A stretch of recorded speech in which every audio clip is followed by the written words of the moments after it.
Hey everyone, Keith here at Tips and Tricks HQ. In this video here, I want to talk about some of the prep work that I do before writing a blog post, or sometimes I do this work after writing the post. Now, in this case, what I'm doing is I'm writing a post. I want to share a post on a high authority site that lists about 50 or so Facebook pages in the raw food niche. And the reason why, first of all, that I'm putting it on an authority site is that when we post content on an authority site, we have the ability to gain rankings a lot quicker. And the reason why I'm choosing 50 is because I want to put a lot. I want to do a lot of research. I want to spend a lot of time on this. I want this post to be something that is worth sharing, is worth reading, is worth saving to read later.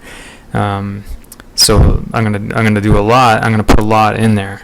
And another added bonus of this, another feature, is that since the content is going to be linking to other people's Facebook pages, if they have Google Alerts set up for the names of their business or their brand or their Facebook pages, they're going to find my content, and the odds of them sharing that content are pretty high. So all in all, this is going to be a really good piece of content. I think that's going to last a long time in the search results and be a pillar blog post for years to come. So I'm going to put a lot of effort into it, and I know that it's going to pan out, and there's going to be a lot of shares and a lot of engagement and a lot of value for people. So what I want to do here is the first step, I want to find a keyword, a Google Suggest keyword that I can use in the title of the post. Whatever, these are Google Suggest key phrases based on the term raw food. So raw food diet, raw food recipes, and what we can pull from this is a lot of long tail keywords. So we can raw food diet for puppies, for example, but that doesn't necessarily mean, a lot of people say that because they exist in the Google Suggest list, that there's a lot of searches for them. That's not necessarily the case. And just because they don't exist in the Google Suggest doesn't mean there isn't a lot of searches, or that there isn't any. And just because there isn't any today doesn't mean there isn't going to be any next month. But this does provide a good rule, a good measure of the possibility of getting traffic for a particular long tail. A lot of people that suggest this method to use Google Suggest for keyword research, they'll actually grab 2 or 3 different long tails and kind of merge them together to create their own. And that could be a very effective approach too. And what I end up doing with the Google Suggest key phrase that I find, I use it in the title of the title of the blog post, which is, as far as I'm concerned, the most important element for SEO. And with that key phrase in the title, there's a higher chance of that piece of content getting indexed in the search results in the top spots, especially if there is no existing content in the top spots with that exact key phrase. Alright, so with that said, what I'm going to do here is find two Google Suggest keywords that I'm going to end up using, one for a blog post and one for a video that I published to YouTube. And that video on YouTube I'm going to end up incorporating into the blog, embedding right into the blog post that I create. So then I can potentially rank for 2 long tails. One for the key phrase, one for the YouTube video, and one for the blog post. So here we go. We're going to start with it's about a list of raw food Facebook pages. So what I'm going to do is start searching for anything to do with raw food and Facebook. And what I come up with here, so there's some people looking specifically for raw food Facebook pages. All right, so let's just take a look deeper to see if there's anything longer than that. No, there isn't. It doesn't look like they'd be showing up. So, okay, let's see here. Let's see if we switch it up a little bit. Let's go Facebook raw food.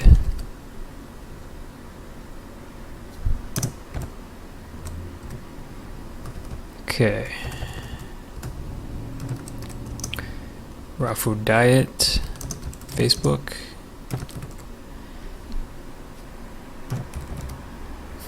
So looks like raw food Facebook pages is a good start. Let's see what the search results are for that.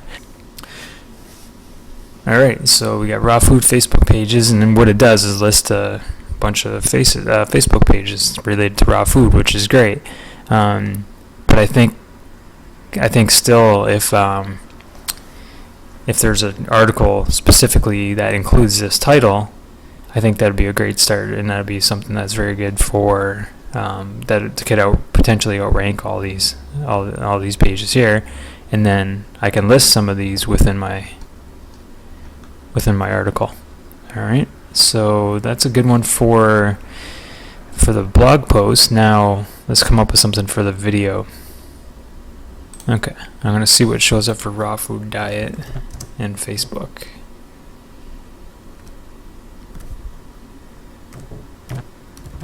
Okay, just raw food diet Facebook. I can convert that into a title for sure.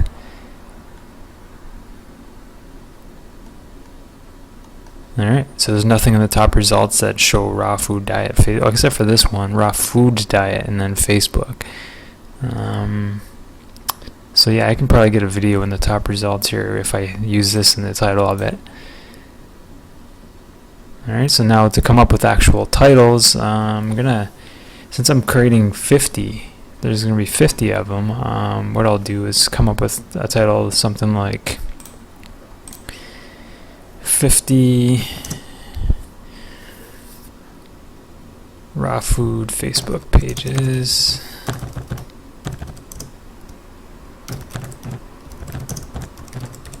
worth liking.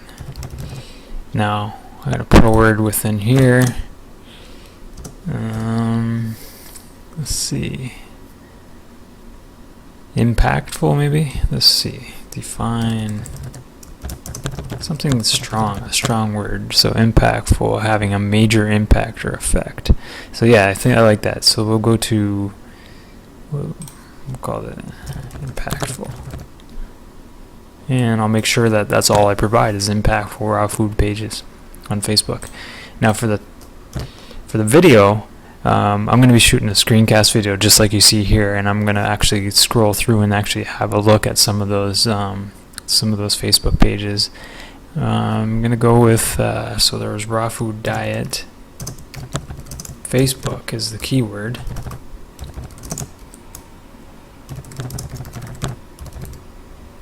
And so I'm going to add pages to that, and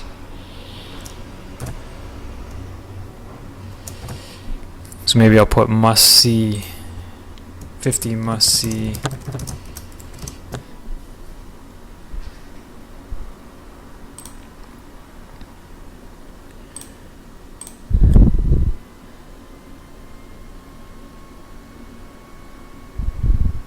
Big wheel.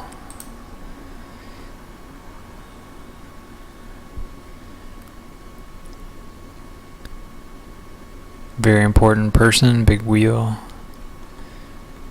Yeah, let's go with that, big wheel. What I got for now. Thanks a lot for watching. And again, this is Keith from Tips and Tricks HQ. Have a great night.